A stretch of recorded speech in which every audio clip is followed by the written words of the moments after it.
Hello.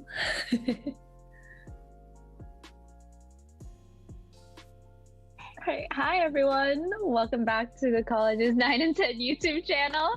My name's Megan. I go by she, hers. I am a, let's just go with the straight cis girl for today. You're probably confused as to why I said that. It'll become very apparent in like 5 minutes after I do the whole thing here. Anyway, so today we're going to be talking a little about gender and sexual identities while doing a little bit of a makeup mystery box challenge. All 4 of us friends here have a different set of makeup here that some of us have looked at, most of us have not looked at. But yeah, we're just gonna be playing around with some mystery makeup and talking about gender and sexual identities, which is gonna be super fun and super informative. Before we get into that though, I'd like to mention the sponsor of today's Variety Hour, which is the Colleges 9 and 10 Activity Office, which happens to be our office. Yes, we work for the Colleges 9 and 10 Activities Office, and we are hiring. We are hiring for a bunch of new positions. I think there's like 40 positions that are opening up for the fall. So people like tech crew members and Terry Frida's cafe members, and also our position, which is programming assistants. So if you want to put on programs for our 910 community, make maybe digital content to share with the UCSC community and beyond, this could be a really great place for you to learn, make new friends, grow your leadership skills. So for more information, I'd probably go to our instagram.com/UCSC9_10. And there's a couple posts on there about how to apply to be part of our team. So with that, I think we can get right into the makeup. I'm gonna open up my box. Again, I am Megan. I am a 4th year. I go by she, hers. I am a cis het woman. I'll force the intro thing upon Alexis and welcome everyone to open their boxes, and then we'll get started with makeup and some more gender blendery questions. Cool. I'm Alexis. I am a 4th year also. I use she or they pronouns, and I identify as asexual and biromantic. So I'll pass it over to Cam. All right. Hi, everyone. My name is Cameron. I use she, they pronouns. I am a bisexual, and I also work in the CPA program. So yes, CPA. Anyway, I work with activities. So highly recommend that y'all apply, and I will pass it on to Erica. Hi everyone, my name is Erica. I use she, her pronouns, and I identify as cis het woman. And I'm also 4th year working in the activities office. Yes, that is it. All right, cool. Y'all. What did y'all get? What does the box contain?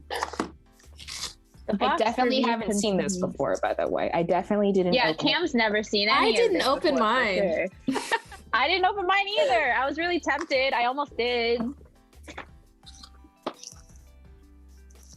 All right. I will say, yeah. I also have blush, but I think I have the flower power one. The more pink. I think they're all different flowers. They are, yeah. I think there's only 2 the blushes. flower power one. Yeah, I think there's 2, but oh, I have this one. Cam and I are matching. Okay. I like orangey. Erica and Alexis are matching. Oh, nice. And then I also got these. I don't even know what these are yet. Those are lipsticks. Yes. Yeah, lips. Oh, me too. What color did you get? I have juicy apple and cherry. Cherry and juicy apple. These are my colors. Okay, we got the red ones. I got you got the the muted ones. coconut juice and incomparable. Okay, nice. That's cute. Oh my gosh, I got this is so cute. The little Nook ink palette. Oh, so you got the blue one. Okay. I got the fucking pinkest shit you can possibly have. Like, So Look to at this. preface, Oh my God. our supervisor, who is Oh, very yeah. cool, Jess, was the one that wreaked whatever the word is, inflicted chaos on all of us. So yeah, Cam's obviously very happy with all the pinks and reds. oh yes. Okay, I like red normally. It's just that this is pretty pink. I will say this is It's like very pink. it's like pink on the level where I don't usually go, but it's cool. It's okay. We have to make it work. That is part of the challenge. Yeah, that's part of the challenge.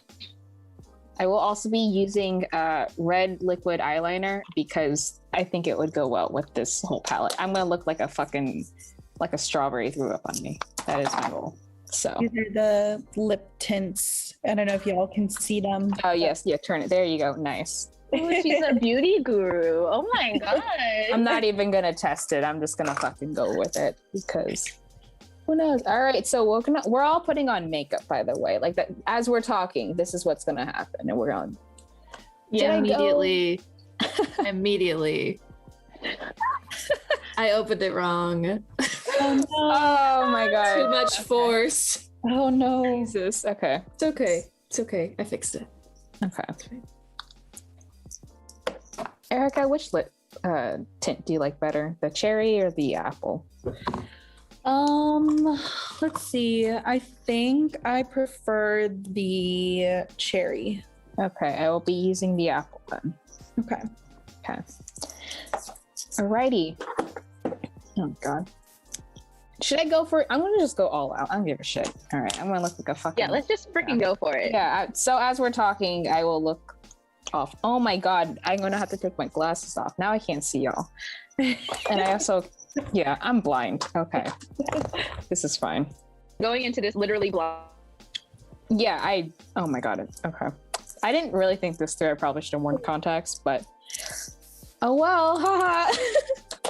I feel like our base with our own stuff, right? Because there's no base stuff. Yeah, there's no base stuff. It looks. My base is glitter. also ColourPop. Nice.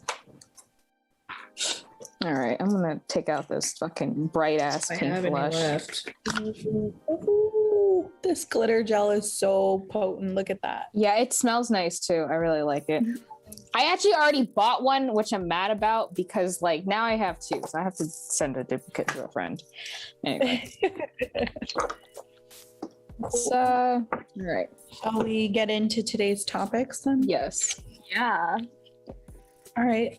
Cam, start us off. Why me? Why me? Huh? I'm not the one leading.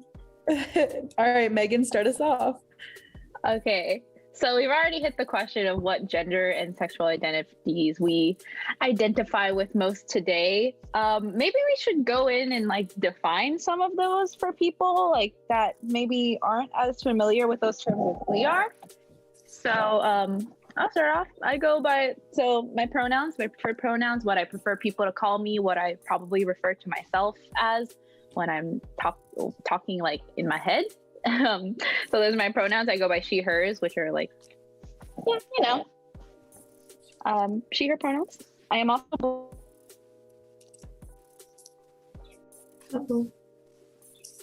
Did she freeze? She froze. We Okay. lost Megan a little bit. Rest in peace. All right. Oh, she's back. Oh, she's back. Hello. I'm Megan. back. Okay. Okay, cool. Rippin' pepperoni. Ripping pepperoni. Do I even need concealer? You can't even see shit on here. It doesn't matter. Okay.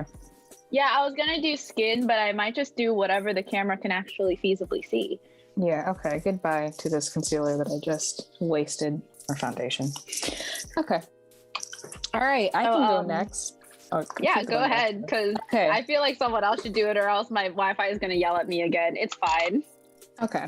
So I, as said before, use she, they pronouns. And this is because I realized that gender is a construct and then that I don't necessarily fit within the binary confines of it as much as I originally thought. And that's not to say that I don't identify as a woman, because on one hand, I still do, but we will also be discussing what it means to be a woman and how that is in society and stuff like that. But yeah, and 2, I am bisexual. Yeah. I mean, we can go into what bisexuality means, but I don't think that's necessary. I think the concept is generally understandable. I mean, there's still discourse around it, obviously, but yeah. At least parts of it is easier to grasp. I think Alexis, you can talk a little bit more about that if you wanted to. But. Yeah. I identify as asexual and biromantic. So asexual would mean that I don't necessarily feel sexual attraction. I consider myself on the asexual spectrum. So there's like a point. So some people fully no sexual attraction, some people there's some, but it has to be with like connection, and that's when you get into like demisexual. I'm somewhere in that zone for the most part. But romantically, I am bi, so I'm romantically attracted to men and women. Yeah. Yeah. So that's me. And also I use she or they. Similar reasons to Cam. I just like don't necessarily find that I fit within a mold of necessarily female. I do like, I lean more towards they, but I am incredibly feminine presenting. So I just kind of have to be like pretty open to she, and that's okay. Yeah. How about you, Erica? Oh God, I haven't done my eyebrows in forever. Okay. You muted. You're muted. Thank you. I always forget that I'm on mute. I'm definitely identify as cisgender, heterosexual. I feel like I had points in my life where I questioned my sexual attraction. But I think like high school, college, it kind of cleared it up for me that I think I'm only into men, and that it's just men. I kind of wish I was into women, because I think men are just immature sometimes. And there are many times where I'm like, I have given up trying to date men, and maybe I kind of want to just date women. But I think personally, I've just always been sexually and like romantically attracted to men. So I think that would definitely define me. And I use she, her pronouns because I identify as female. I feel like I fit into that mold that is, set by society. So I feel like I fit in that range, and I've always felt very feminine. Like I feel I've never felt I never like not felt like that. So I feel like I'm very in touch with my femininity. So yeah, I think that would pretty much sum me up. And yeah. Awesome. So before we move on, yeah, I'm sure that Zoom and the internet probably hate me, but yeah, if I couldn't get it in, I track really closely to what Erica said as well. Like, cis het. I kind of really nicely fill in all the boxes that society makes for like femme people. So, and I'm like comfortable with that. So yeah. And also, before we move into our next question, I want to do a little. Let's see if the ASMR thing. I don't know if this is even gonna work. I just feel like people like peeling the film off of things. So there's a film on it. Ooh, I could hear it a little bit. Just slightly. Okay. Wait, I'll just sorry, interrupted by my that. microphone. Yeah. I'll just crinkle it by my microphone to. Yes. Oh there yeah. You go. There you go. That good ASMR. Ooh, I Okay, don't like good this ASMR. Shit. This is a tint. I like that it's very sheer, but yeah, it's acquired. It is okay. So it's fruity. Haha. It's fruity. Yes. It's fruity. Gender blender, fruity, cute fruity. things. All right, actually let's go into the history of that. That actually used to be a slur, but Yeah. derogatory term for queer people. And it is something that a lot of people within the LGBTQ community have been reclaiming in a way that is that is more natural to say and more socially acceptable. Reclaiming words is something that a lot of communities do, just to bring more power to themselves and stuff like that, for a lot of other social reasons. And fruity is one of them. Same with the word queer. Queer used to be the insult. So you like before, like even my mom's like, why do you keep saying queer? Like that's such a bad word to say. And it's like, but a lot of people identify as it nowadays. So it's like, it depends. And it's interesting because sometimes you see words go out of fashion, or like it's now problematic to say a certain word, but you also see older people within the gay community go, but that's what I used to identify as, and it still fits me perfectly. So language is also a construct that we also need to be aware of, and isn't necessarily like a hard yes or no, unless it's like certain words that we definitely know should not be. You know which words those are, people. And we're not going to say them because you should know by now. And if not, I highly encourage you to all do some research. Anyway. Yeah, that's super insightful. Like even like I knew about like the implications of queer and like, you know, the discourse around that, and like being, you know, kind of reclaimed from just being like, oh, you're weird, to like kind of being like a overarching term that a lot of people have a lot of opinions about in the LGBTQ plus community. So yeah, I didn't know about fruity though, which is very interesting. Yeah, personally like it. It's kind of fun. Kind of fun. It's kind of fun. It sounds like, it doesn't necessarily sound like a slur, even though it is sometimes. I don't know, it depends. Wow, this is some bright ass blush. Those purples are gonna look so pretty on you, Erica. I just wanted to say that while you were like showing them. They're gonna look so nice. Thank you. I appreciate it. All right. So maybe we can move on to our next like little subtopic-y type thing, since we're all putting on some makeups.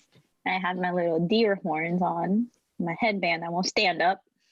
But so identity, outward like appearances, societal structures, all of that kind of play a part in how people perceive us, right? So how do y'all think what role does beauty and fashion play into like your gender and sexual identities, and maybe how do your outward appearance fall in line with like certain societal norms and expectations, or maybe how they're different?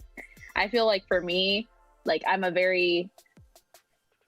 not like a super girly girl. I recently was told that I am a bra girl, which like, okay, thanks, I guess.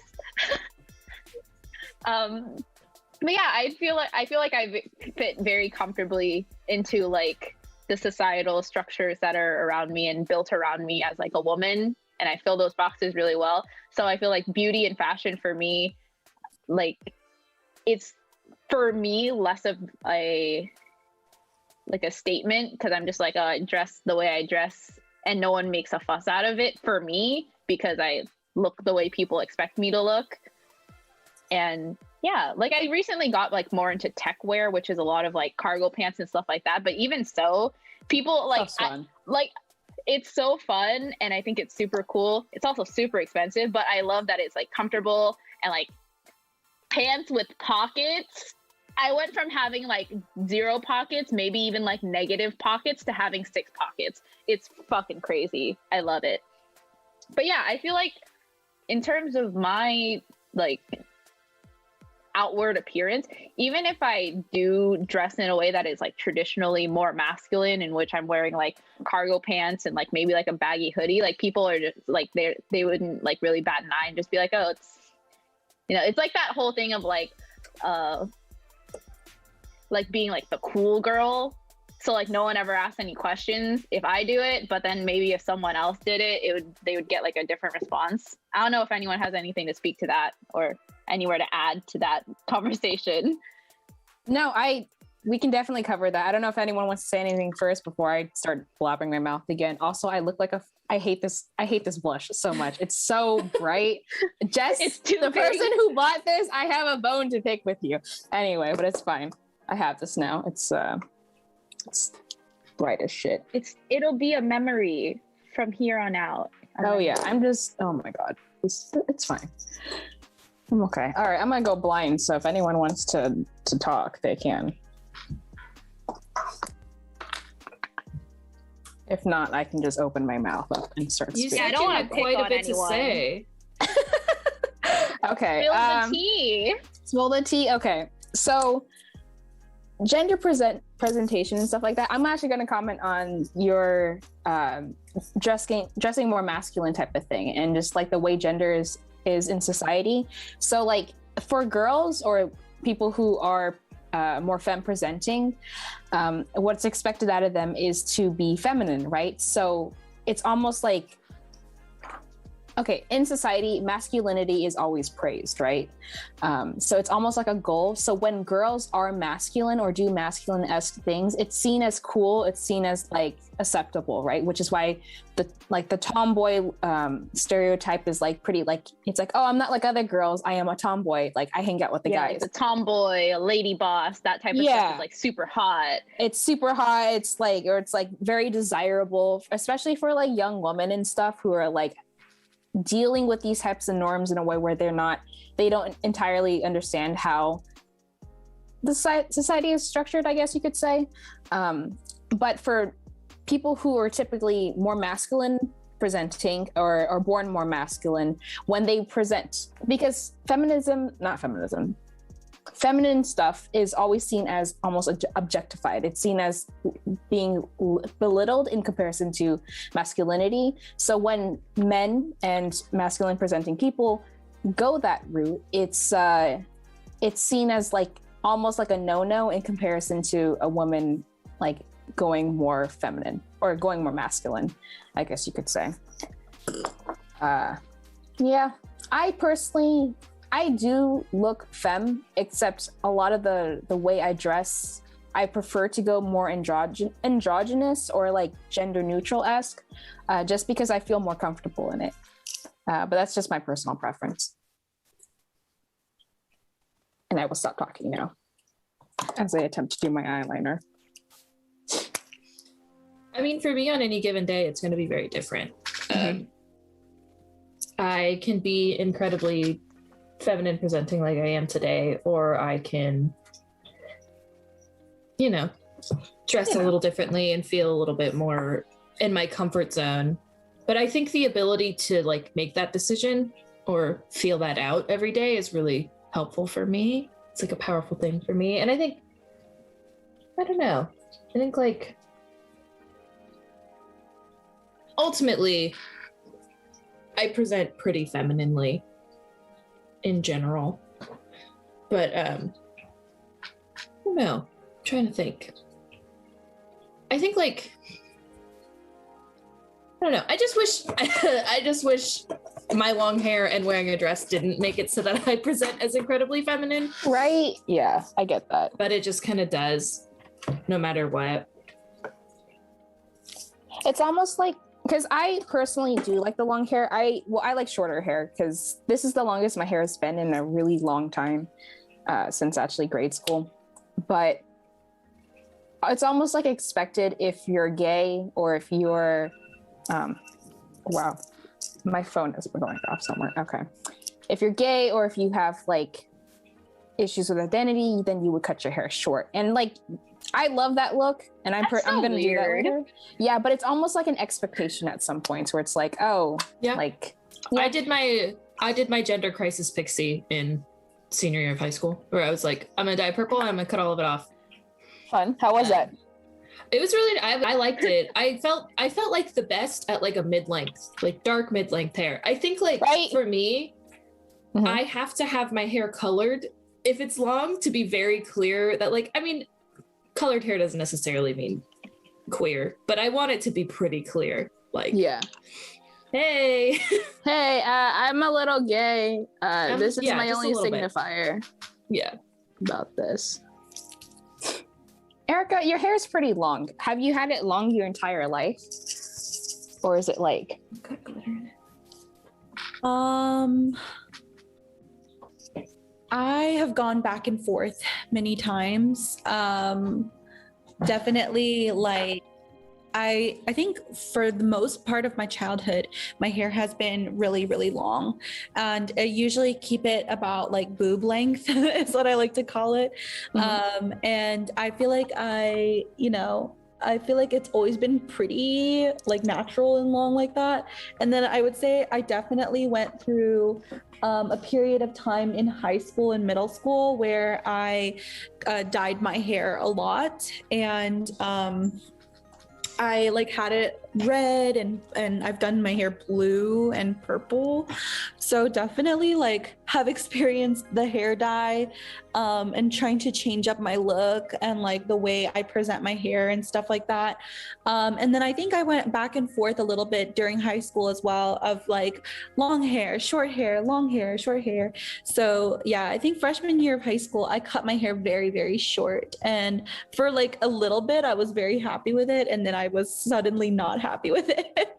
And then I was like, oh no, I want to go back to my long hair. And then I've just been growing it out ever since. So yeah, I would say I'm a long hair person, I think. There are definitely times where I wish I was a short hair person, but I feel like when I have long hair, I can do so many different styles with it. And also just like I can play with it. Whereas with short hair, I didn't really get that opportunity to do as much as I wanted to. And also short hair, when it's wet, for me, it looks really dumb when my hair is short and wet. So yeah. Okay. Why did you not like the short hair? Was it just because you weren't feeling it, or was it like? I guess in my opinion, I think for like what I was seeing is I guess it just looked a little less feminine than long hair. So I will say that definitely had to do with like my gender identity and expression. I think sometimes when I had short hair, I felt a little like not as feminine, or I felt maybe too masculine, and I didn't want to. And I think long hair makes me feel more feminine. It makes me feel like, you know, I feel more flirty, or I feel like I have stuff to play with, you know. I can try out different styles that are definitely more feminine presenting with long hair. So, and then I feel like also it boiled down to me looking like a potato with short hair. I felt like I looked like a straight potato. But yeah, I mean, short hair is definitely so much easier to maintain. So I will say that it's so much easier to maintain short hair than it is long hair. But yeah, I prefer long hair, yes. The first shower after cutting like 12 inches off is like the most glorious time of ever. Right.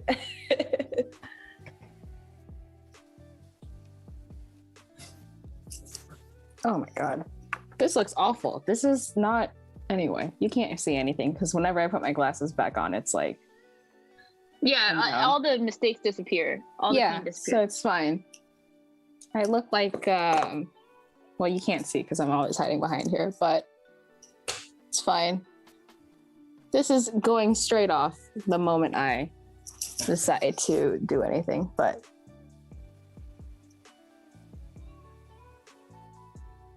All right, Megan, what's the other questions that you've got on the thing? So, this kind of ties into like the conversations that we were just having. So how do you think beauty and fashion play into how people perceive you as like, just like an individual, like as a person? I know for me, like, it's like that, there's like a meme, or I don't know if it's a meme, but I remember there's like a audio TikTok-y type thing that's going around a while ago of like, I don't dress cool for like, I don't dress cool for men. I dress cool for 13-year-old girls so that they'll look at me and be like, she looks so fucking cool. Like, I feel like that's how I like, yeah, that's like what I aim for in terms of like what I like change up my fashion. But I don't know, in terms of how people perceive me as an individual, I really don't know how to answer that. So maybe I should like turn the question on to y'all. So like when y'all like see me, I'm sure you see me as like a femme person, but like are there any like stereotypes or like societal norms that like first popped out to y'all when you saw me? Ooh, this is a loaded question. ABG. Ooh. I'm sorry. ABG. No, that's totally cool. Everyone thinks I'm an ABG too. You wanna what does ABG mean, Megan? So ABG is an acronym, initialism, one of those. That stands for Asian baby girl. As an Asian girl, makes sense. Yeah, a lot of the stuff that plays into like the ABG stereotype is like really liking boba, liking rich guys with fast cars, and modeling your boyfriend's cars at import shows, and generally like liking raves and partying, and also generally being a little shallow. I think that's a pretty good recap of what an ABG is, or what people think ABGs are. If there are any people that identify as ABGs out there and I'm wrong, and I'm sorry, but these are the things that have been told to me. Complain about it in the comments. Prove us wrong. Yeah, complain about it. I'd love to hear. Oh my god, I hate my eyeball. Anyway, yeah. But yeah, so in terms of outward appearances, a lot, yeah, now that Cam's brought it up, a lot of people think I'm an ABG, and like, that's cool. I don't think I'm an ABG. Cam, are you an ABG? I am definitely not. I lean more toward this is an Asian girl that definitely watches anime. And you know what? I can't deny that whatsoever. The quirky Asian. Quirky Asian that watches anime on their free time. Maybe a bit too much anime on their free time. But it'd be like that sometimes. Back to this conversation about gender though. I was gonna say something. Oh, you were talking about catering to the male gaze. Oh yeah. Alexis is nodding. Talk, Alexis. I don't know. I just think like it's with like the ability to present differently, like however I'm feeling. I like the ability to like. I think that, you know, even if I do present incredibly femme in the way I dress, I present as queer femme. I like really play into the like stereotypical, like I follow the trends of like how queer people tend to dress and like all that kind of stuff. So it kind of like, that's one of my ways that I can like kind of avert male gaze. And like, I know that I'm not doing anything I do for male gaze. I've never done my makeup for male gaze. It's fully for me because I don't do it for that attention because I'm not a girl per se. So I don't really want them to be like, that's a really pretty, you know? Yeah. For me, it's like, I like having the power to like change around the presentation on any given day. Yeah, no, that makes sense. That's really interesting. I don't know if I've ever like actively appealed to the male gaze. I'm sure it's like ended up happening. Maybe like it's a subconscious thing because like everyone's like, oh, I want to like look nice and be complimented, right? So I probably have. I think there's nothing wrong with it either. I think a lot of it is like an internalized thing. Yeah. And sometimes I do. Like I date men, and if I'm going specifically on like a nicer date with a man, I'm going to usually present pretty femininely. Just because of like the norm of that. Yeah, I definitely agree with you, Megan. I feel like sometimes I've definitely put on makeup for like, you know, who I'm dating or like my boyfriend, just to like feel like very put together, like a whole look. I'd say like if my outfit is a whole look and then my face is like nothing, I feel weird about it sometimes. Yeah, it's not a look. Yeah, I feel like it's not finished, and I feel like you've painted half of the canvas. That's where I'm left when I don't like put on a whole face of makeup. But I would also say that I'm very minimalistic with my makeup. Like this look that I just finished doing, because as you can tell, I don't do makeup very often. I feel like it shows right now because you three are still doing your makeup and I already finished. No, okay. First of all, you look really good. I'm letting you know. Two, I'm wiping it off because I didn't like the look. Oh, okay. I'm also going pretty slow today, specifically to like make this last. Yeah, longer. we're filling out the hour. I We're paid for the hour. I realized that I did my makeup way too fast. So, yeah, I definitely feel like for me personally, makeup, I've always been very minimalistic. I don't even own like bronzer or highlight anymore. Like, I don't really do too much in that area. I've never really done my eyebrows, even though, I feel like I should. And yeah, I feel like I just do eyeliner. I don't even do eyeshadow. I actually don't own any eyeshadow palettes. So this ColourPop eyeshadow palette, this purple stuff here that you see, this is my first palette that I will own now. But yeah, I never owned makeup, and I feel like I just accidentally flicked a chunk of powder. Cool. Yes, technical difficulties. But yeah, I feel like my expression through makeup has always just been for myself. I'd never felt the need to like quote unquote like beat my face because I didn't feel like that represented me either, like wearing a ton of makeup. So I think that's kind of my like identity within makeup and how I present myself, and like the male gaze, and also like my own personal like tastes of wanting to wear makeup and how I look. But yeah, I relate to that, Erica, because I never wore makeup in a way to like, well, at least the minimalistic look. Mine was different actually. So whereas yours is minimalistic in a way where you didn't feel like you needed to go all out, I used makeup for my insecurities personally because I didn't like the way my skin looked in high school and throughout college as well. And like that was a pretty big issue, especially in college. Like my skin got fucked up. Like I don't know what happened there. Adult acne is real. Adult acne is real. You think that shit ends in high school? It doesn't. I blame the dining hall because that fucked me up for numerous reasons. But anyway, French fries every day. No, I don't know what it was. Like I had issues. But anyway, there was, so I used that. And then I was personally not happy with my eyebrows because I thought they weren't like thick enough. And during 2016 era, it was always like the thickest eyebrows and whatever. So I used to color that shit on. But then I got it like a tattoo, like whatever thing. But yeah, it's always been for me, just the way that I wanted to present myself. I never put on eyeliner because one, I always have difficulty with my eyes since I have glasses and it's kind of hard to do without like the seeing thing is a little difficult.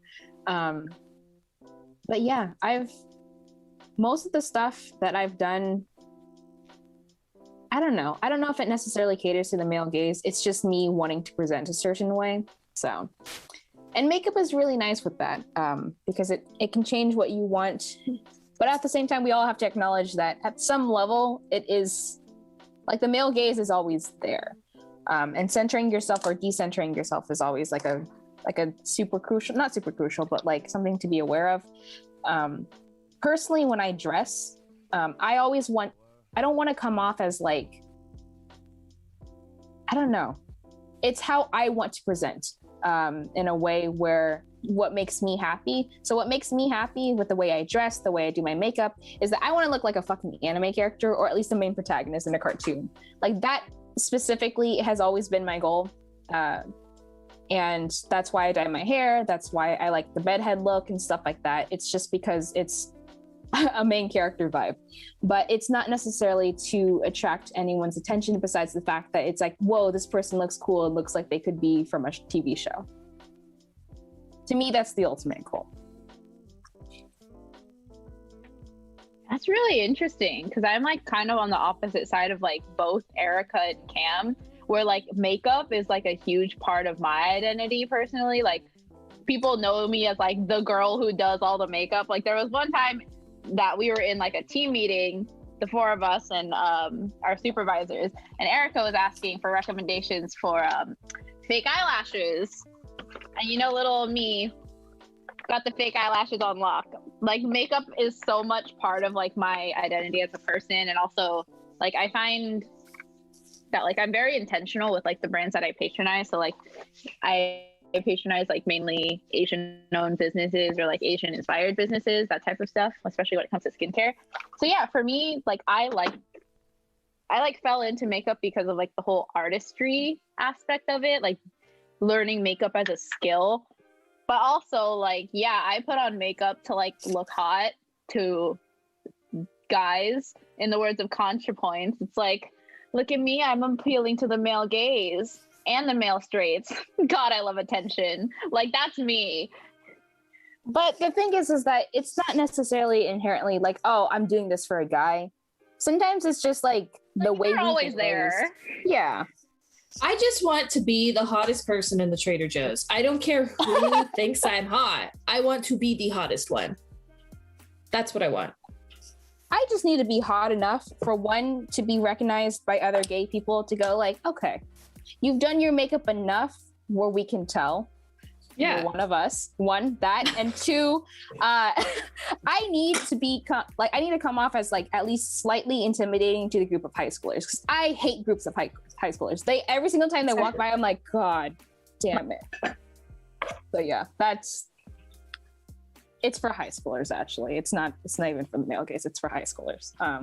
Exactly. Yeah, it's to put the high schoolers in their fucking place. In their place. They need to know for a fact that they are not the most intimidating group out there, that I exist. Because if I don't wear makeup and I don't look good, Yes. they are definitely more intimidating than I am, which it sucks. But, you know, my mom does not understand. She goes, why do you care so much? I'm like, they're high schoolers.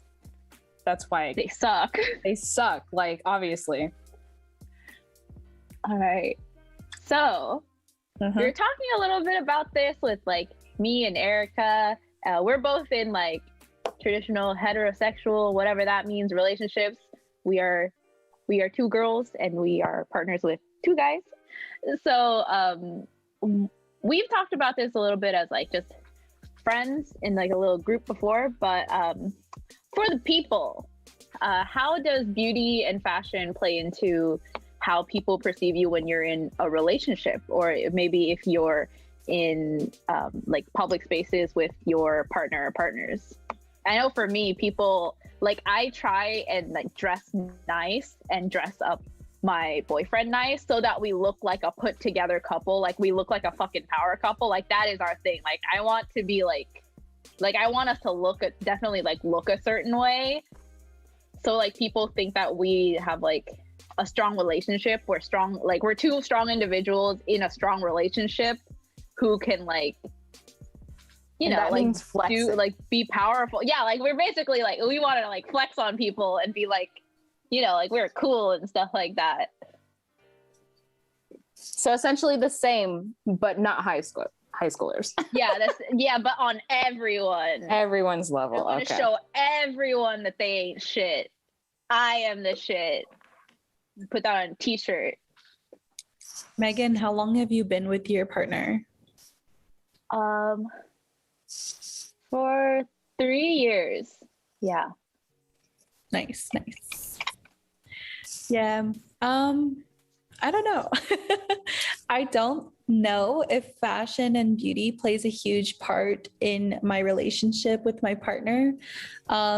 Because he's definitely told me all the time, like, I think you shouldn't wear makeup, and then I think you're beautiful without it. And, you know, he definitely prefers women that don't wear makeup to women that do. Because I think one time we were maybe like a year in together, and he was like, I was getting ready for our anniversary, and my friends at the time did so much makeup on my face, and they put like glitter on my chest and stuff. And I think he was very turned off by it. I think he looked at me and he was like, clown. And he's like, that's not you. Yeah, he was like, that's not you. And I was like, yeah, it's not. This is not me. I'm not used to this. This is very rare. I only do this on special occasions. So I think honestly, like, like we definitely, I put an effort into my outfit, but I also dress very comfortably. Like I don't like to be uncomfortable for the sake of like looking good or for fashion. I think that's my perspective on like how I dress and how I dress, or how my partner dresses too. And he wears a lot of anime t-shirts because he's the biggest weeb, but he definitely like dresses comfortably too. And we both, I think that's why we connect so well, is because we both prefer to be our own comfortable selves in our bodies rather than like trying to like prove anything to people or like show anything. Not to say like Megan, like what you do with your partner is bad or anything. I think I'm just the opposite of you in terms of like how I present myself. But I definitely like, if we're going somewhere nice or somewhere expensive, then yes, I will definitely make sure that we try to dress, you know, more appropriately for that setting. But I think my partner and I, we really click because we care more about comfort and like how good we feel, like rather than like or over feeling like we're the like most fashionable in spaces, I think. But yeah, that's me. Yeah, for sure. I'm looking for mascara, but I have a good amount to say about this one. I just can't find it right now. I've never been in a relationship, so I will be silent on this one. I think like We appreciate you still. I think like I've had being single. varied. Oh, go ahead. Sorry. No, go ahead. I keep talking.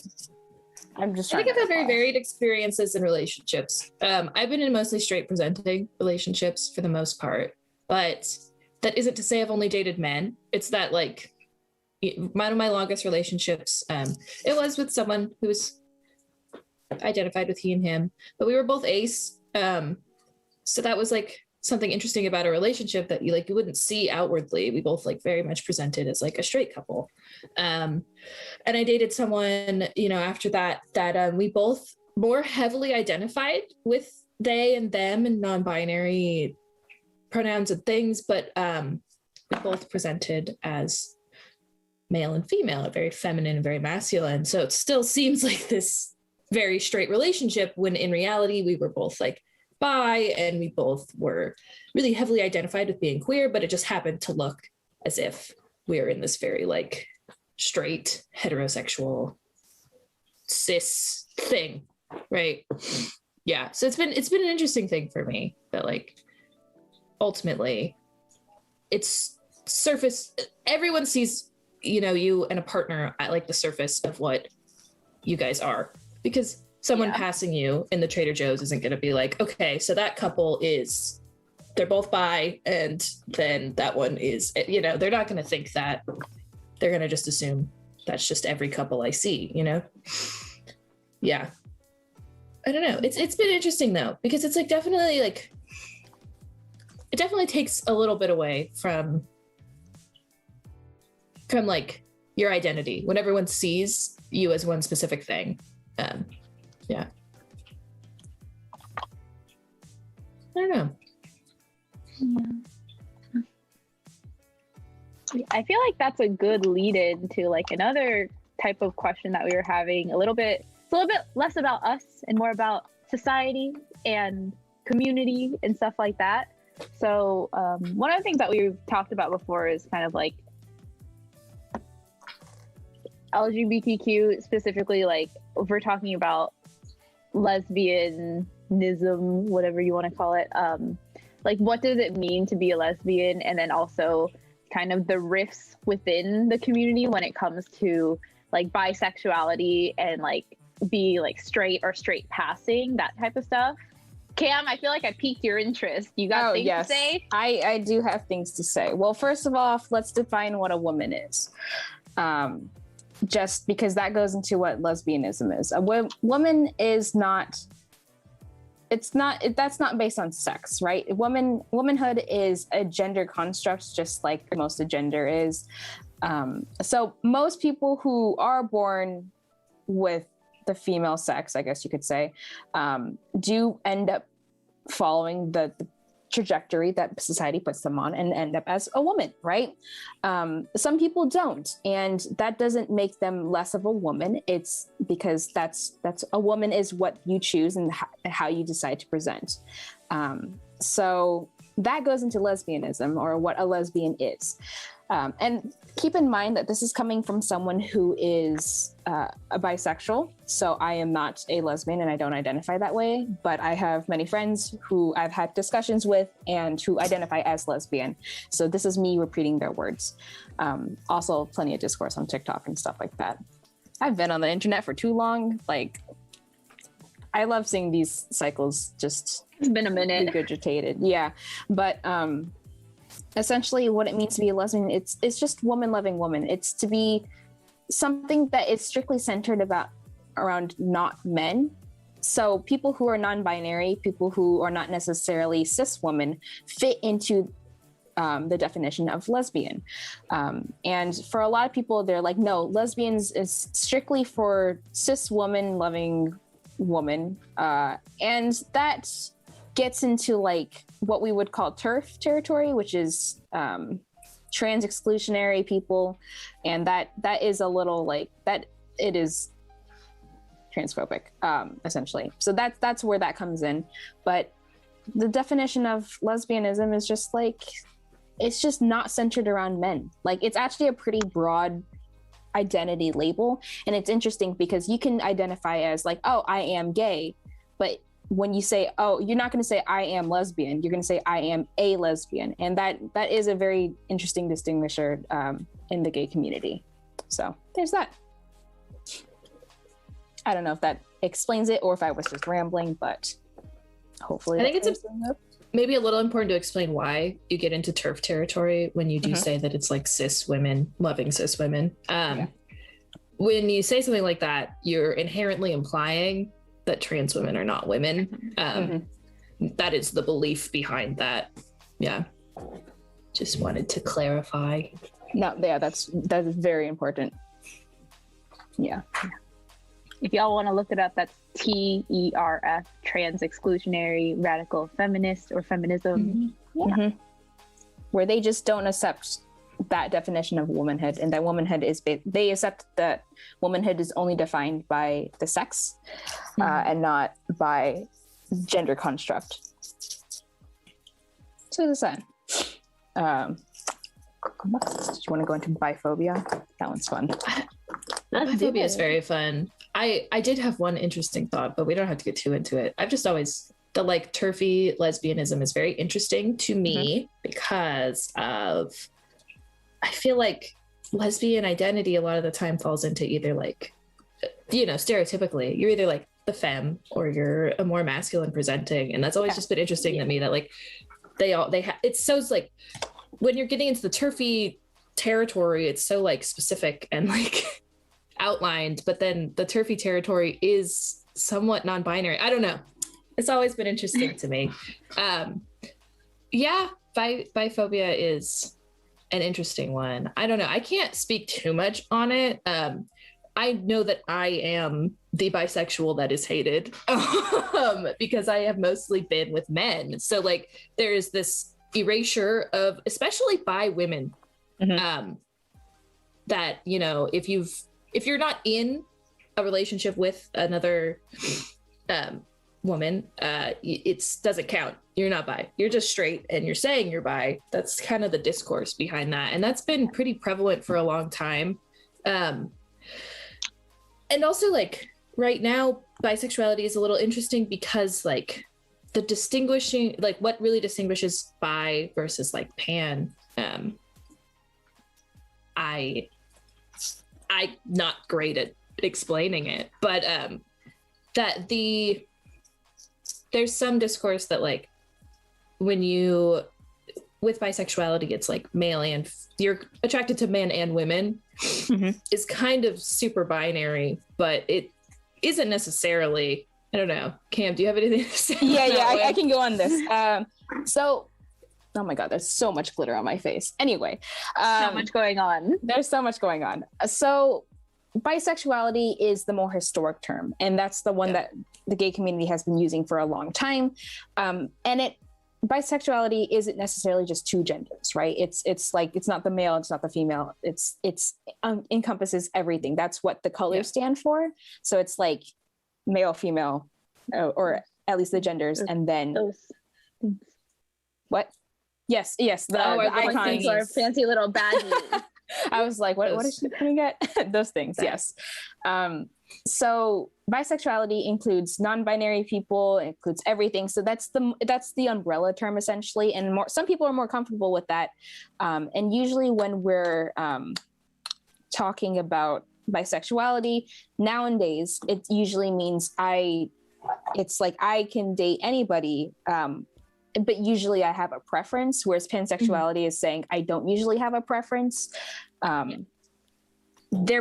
They're the same thing, kind of, but the distinction is very important to some people. So that's why we have different flags and different like labels, even though they both can encompass the same sexuality, essentially. So there's that.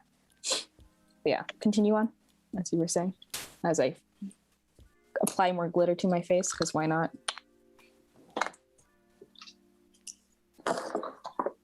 Or is it, I didn't have much more to say. Yeah, I think just like the discourse around it has always existed. Like no matter what with bisexuality, it's just one of those things. I think eventually we're going to get into pan discourse. You know, it's with preference, there will always be discourse. With, you know, it comes with privilege, and I understand that, like, with my ability to be in a straight relationship and present as straight, I have a lot of privilege, and I understand why like that can be frustrating in a queer space, that like I'm very safe in like being in my relationship and being open and in public with my relationship. I'm very safe with that. So I definitely understand where a lot of the discourse and like, I guess it's not necessarily anger, it's just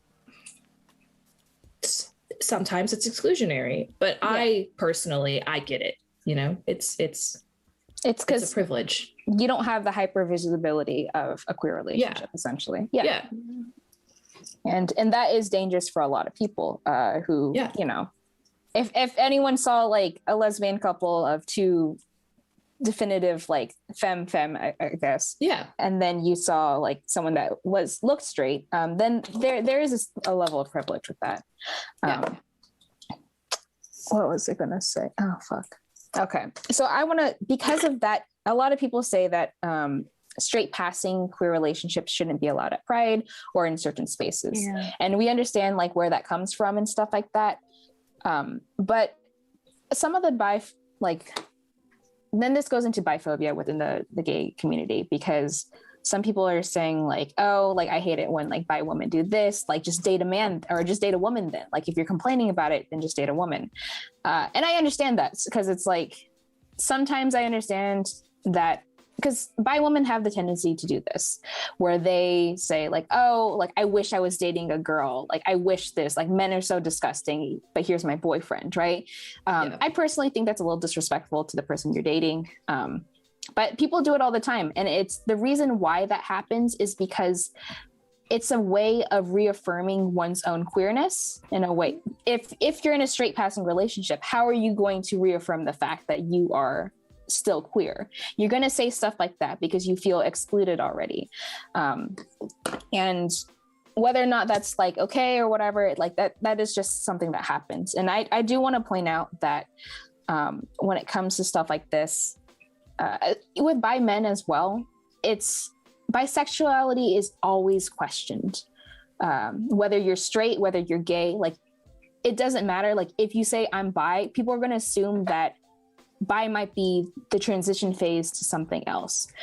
So for a lot of women, this also centers around attraction to men as well. It's never attraction to women, which is interesting, but it's always attraction to men. So when women typically say I'm bisexual, they think, oh, you're straight and you're saying you like girls for attention.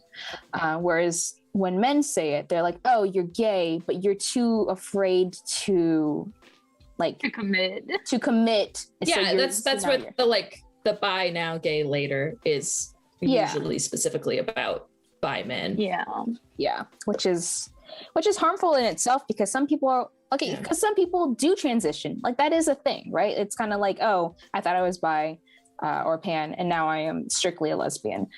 But some people actually are bi, and now you're just invalidating their sexuality. So that's just a fun thing. Sexuality and gender is always fluid. Some people will change their identity and labels throughout their entire lifetime. And so if they decide that they're one thing in high school, they might not be that in college or when they're 30, 40, 50. So just keep that in mind. That's all I got to say about bisexuality, though. I have so much glitter in my face. Look at that. It looks like I have a black eye, but it's gold. I don't know if I can take this off, Ashley. It's gonna be a struggle. It's fine. I have a meeting after this too, so that's funny. But yes.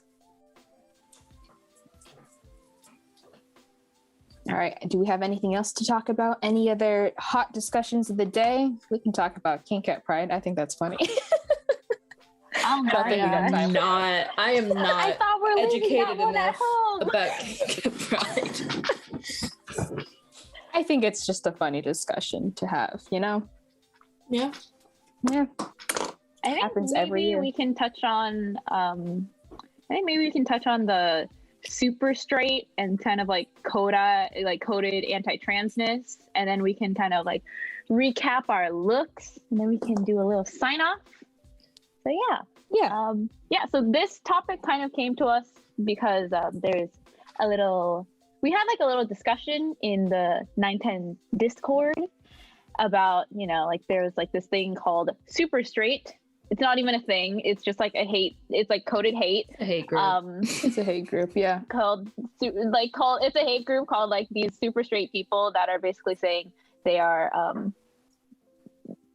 like not even open to the idea of entertaining a relationship with any type of trans individual just on the basis that they are trans, and they call themselves super straight, which is like super weird and like super anti-trans. So again, like Cam said, gender is a construct. None of this stuff actually matters. And also saying this type of stuff, saying you're super straight, that you're not going to consider trans people as sexual partners or like relationship partners, life partners, or like really people at all, is very anti-trans.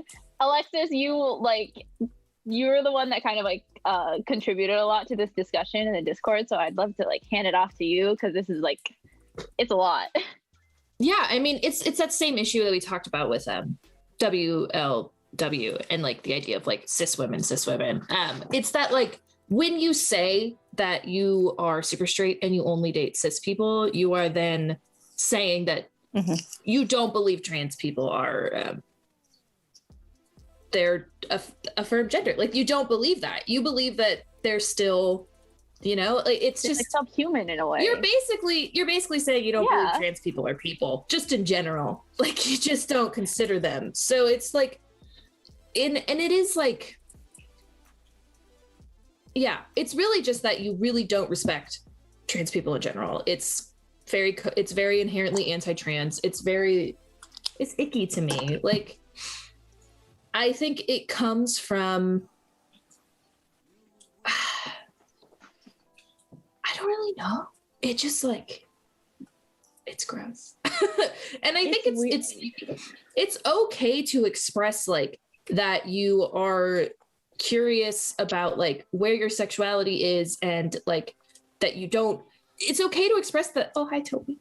It's okay to express that you don't fully understand your sexuality, and like that's fine, and like the exploration of it. But then to just like completely exclude a group is like, it's not okay. It's not cool. Yeah. From what I've seen of like super straight videos of people on TikTok and whatnot, it pretty much always comes from people who are like hyper super testosterone, really love to be masculine. So I guess like transness as a threat to masculinity plays a part into this, which is like super bullshit.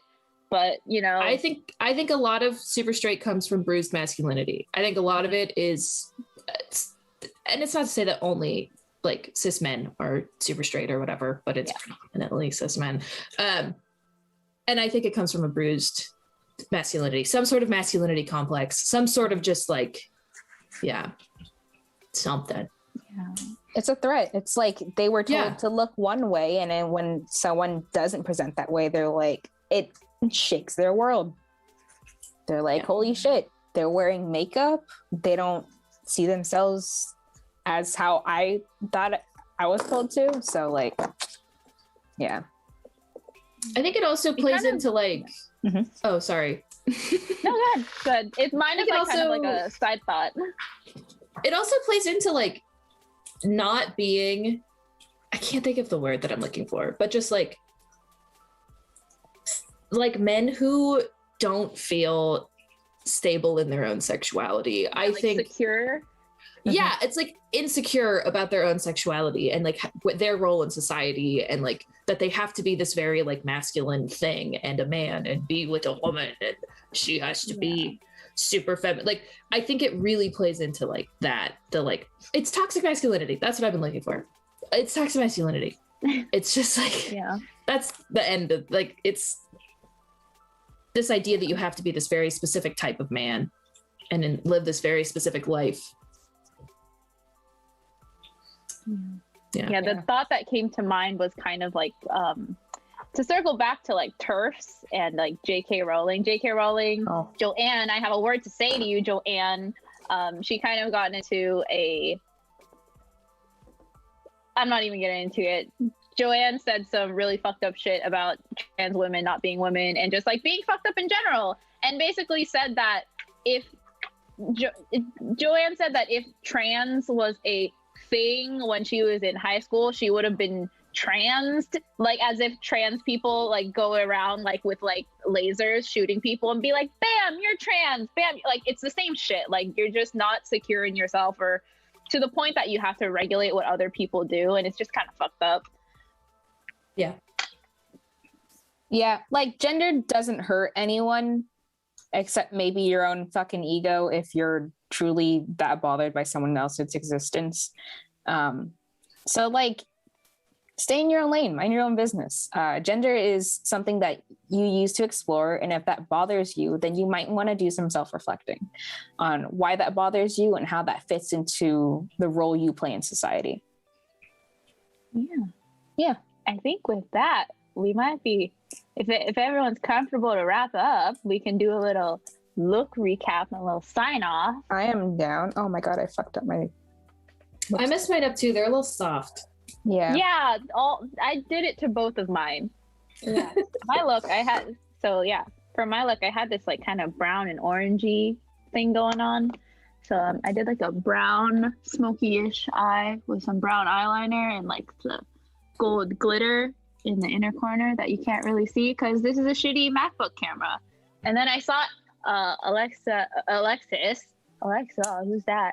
Alexis do like the blush on like the eyes and the nose. But like I tried and you still can't see it because I have a shitty yellow light. I did like a mix of both of the red tints. So yeah, that's my look. Alexis, you want to tell people about your look? Yeah. I had blues and I don't wear blue, but I made it work. Ooh, I'll do the I'm sure Jess gave With it to my you because brace. it's like the marine. Yeah. So I have like the darker color under here, and then I did like a brown smoky eye type deal with these colors on the lid. And I also did a little bit of the gold. I wanted to include everything. And then I used the blush. I like a lot of blush. It's very fun. It didn't really, it's a little glittery, so it didn't show up super well. And also I'm Yeah. noticing that like, for me, you can see my pores. In person, you can see my pores really bad because it's glittery, but that's okay. That's why I we have also bad use, like- cameras. It's a strategy. I also used a mix of the colors. At first I did like, I was trying to do some sort of like ombre something with it. It just didn't really Same. work. But so now it's just a mix. Yeah. I think that was everything. Yeah. Erica?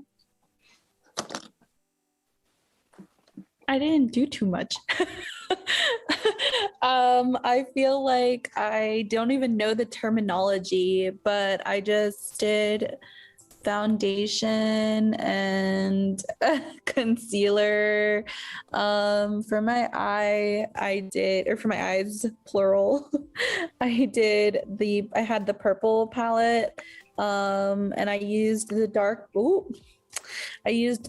purple, and I also used the light shimmery purple, and I used the glitter for the inner corners of my eyes as kind of like a highlight. That's the extent of my makeup guru knowledge from like 2012, 2014. So yeah, as you can see, I just put I like the glitter. Thank you. I did purple eyeshadow, just basic eyeliner. I don't have my magnetic lashes with me today. I forgot them at home, but I would have put them on today. And then I just, using the glitter gel, I put that on my cheekbones or whatever is supposed to be here under all the fat. And then I just put on some lipstick, the cherry one. I lined my lips with them, and then I kind of filled it in.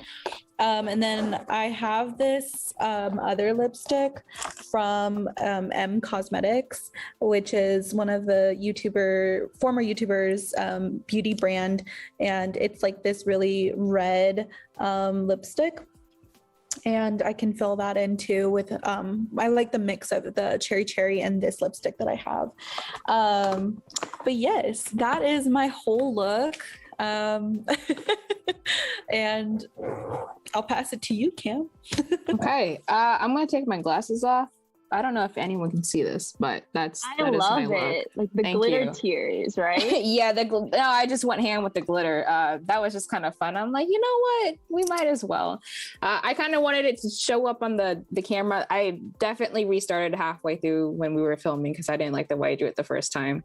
I don't even know if I like it the second way. It's fine. It's acceptable. There's glitter all over my face now, like on my forehead and nose. And I was debating on putting it on my lips, but I don't know if that was a good idea. But yeah, this is it. It's what's it called? This pink is so fucking bright. I would never wear this unless it's on camera. It shows up well on camera, I will say. Not great for other reasons. So if you have Twitch streaming eGirl Adventures, I suggest this one. Yes, Megan, so you should buy. And then this was my palette again, very pink. I mainly use this one down here, this one here. It makes sense that I use the darkest color, and a little bit for the shimmeriness with the pink that's right next to it. Oh my god, this one. There you go.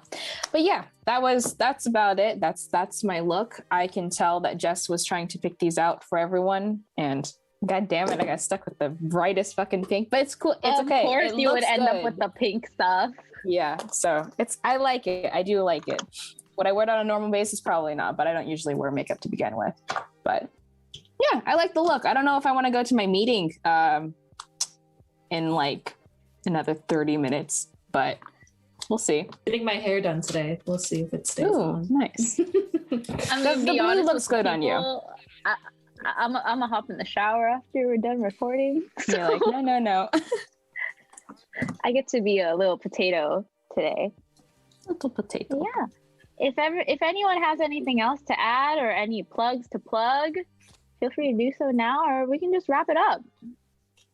I think we're good. Just apply for the jobs at Activities. Activities 1 is a really cool place to work. The team is great. Plenty of support, very flexible hours. It depends on like which job you take, obviously, but it's a great team. I really think that y'all would enjoy being part of the leadership on that. Also, it's a great way to get leadership points. Not necessarily that will help you with the housing, but like it works towards something. There's an award at the end of the year. You can get get like a cool stole. Yeah. Yeah. So work on that. For graduating seniors, saying get as much free stuff out of the university as you can. Absolutely. Yeah, again. Another shout out to our sponsor, the Colleges 9 and 10 Activities Office. Make sure to apply. You can do some crazy, awesome things, either in person or digital, and we'd love to have you on the team. So with that, thank you for joining us for the past hour and X amount of minutes. We hope Erica has a thing to say. I just wanted to shout out Christian, our reservation and events assistant, for producing this variety hour. Thanks, Christian. Woo!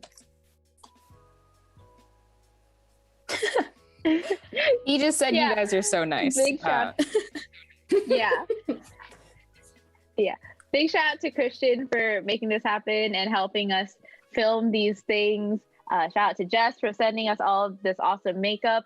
And thanks to you for watching and hopefully applying to work with our team. So with that and our awesome maked up faces, we will wish you a great whatever day it is, wherever you are. Bye-bye. Bye-bye.